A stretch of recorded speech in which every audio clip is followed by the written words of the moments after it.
সকালবেলা সমস্ত আশি-বাসি কাজ করে স্নান করে আগে ঠাকুর ঘরে চলে আসছি। আজকে সকাল থেকে এত বৃষ্টি পড়ে যাচ্ছিল মানে কি বলবো। তাই বৃষ্টি ভিজা শরীর নিয়ে আমি সমস্ত কাজবাজগুলো করে আমি ভাবছি আগে ঠাকুর পুজোটা করে নিই।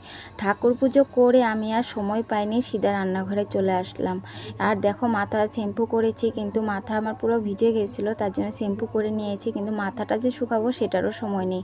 তাড়াহুড়ো করে আগে নিরামিষ সবজি একটা বসায় দিয়েছি, যেহেতু ওই ডিউটি চলে যাবে।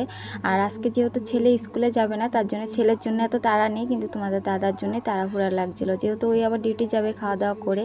তো এদিকে একটা নিরামিষ সবজি করে নিলাম, আর তার সাথে আমি এদিকে দেখো মসুর ডালও বসায় দিয়েছি।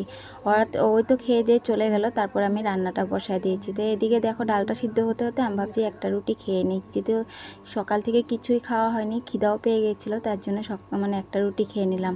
আর এদিকে দেখো রান্নাবান্না পুরাটা আমার কমপ্লিট করে নিয়েছি, আর রান্নাঘর পুরো ক্লিন করেও নিয়েছি।